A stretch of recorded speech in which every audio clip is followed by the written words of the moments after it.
morning and welcome to Wholesome Roots. We are trying to get busy today. So who would have thought it would take me 3 days to plant asparagus? Not me. But I also didn't think I had this many. My friend was very generous when she sold me these asparagus. And she shouldn't have been quite so generous, but I'm very grateful for it. And I definitely will have to share my extra asparagus when I have some with her.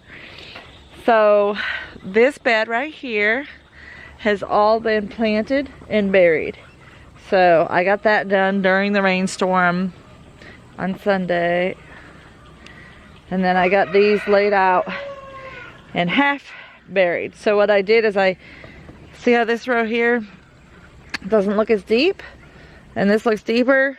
So first I laid them down just so I had the right spacing and knew if I needed to do another bed.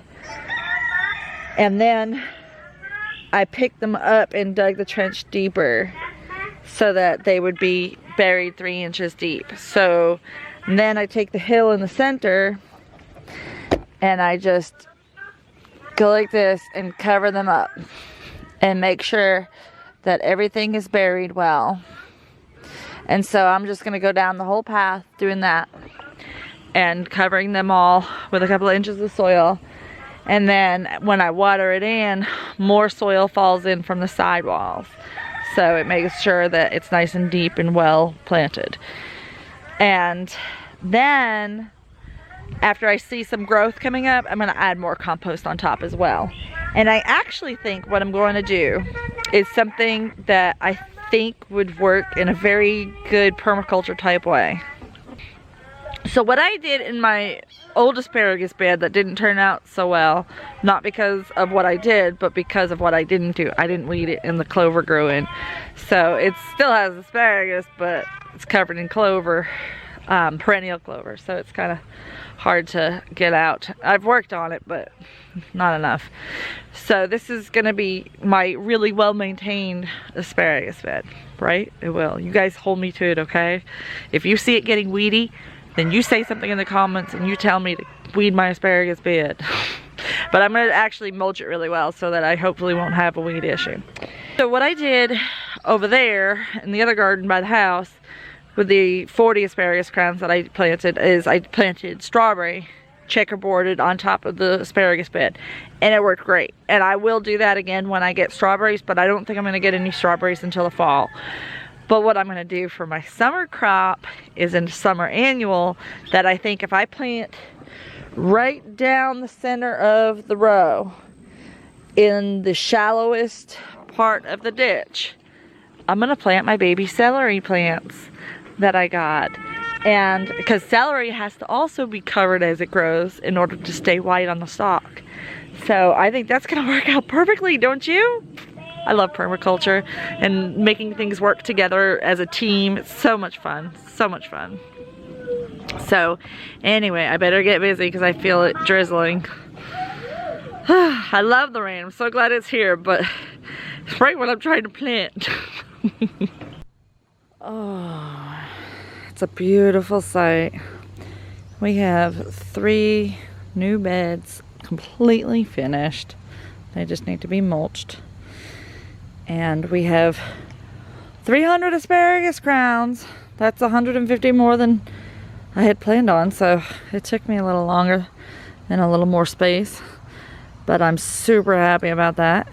And we've got the celery planted all down the center of this row,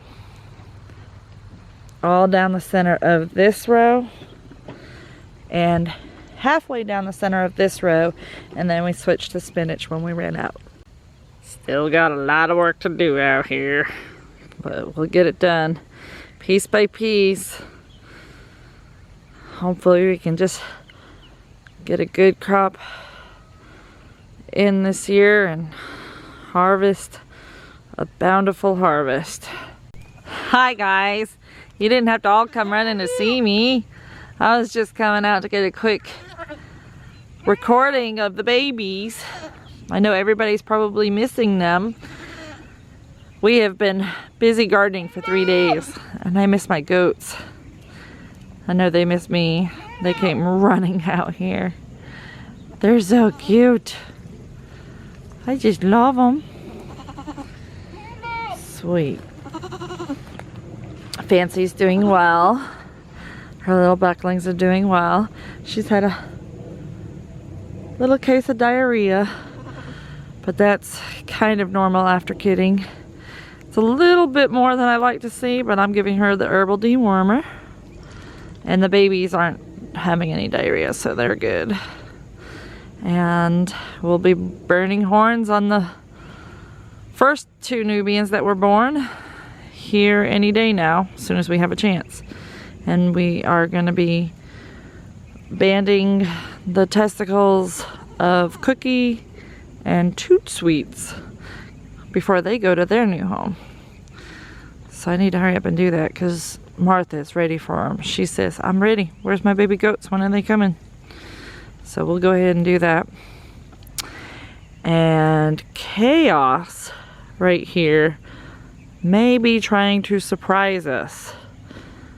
We did not think her breeding took because she's skinny, but there's a little bit of a roundness to her and there's a little bit of udder development. And Coco has a little bit of what looks like udder development too. They both were supposed to have been bred with a Nigerian dwarf buck before they came to our farm. But we didn't think they were because they looked so tiny. Like their bellies never got fat. But if you look, see if I can zoom in. Chaos looks like she's starting to develop a little itty bitty udder. It's quite possible we might have 2 more births. If they are bred, they're due for May sometime. Not sure when. I'll have to look back at my notes and see if I actually have a bred date or if it's just May with no date. But everybody's doing quite well. We're happy. Our herd is expanding and growing and we love it. Alright y'all, it's been a long day. Again. 3 days in a row working in the garden. My muscles are sore. So I'm gonna go in now and help Ryan finish making dinner because he came home and was doing his chores and he took the kids in. And they are making dinner so I could finish out with the watering of the new plants. So good night. I hope y'all have a great evening and we will see you next time on Wholesome Roots.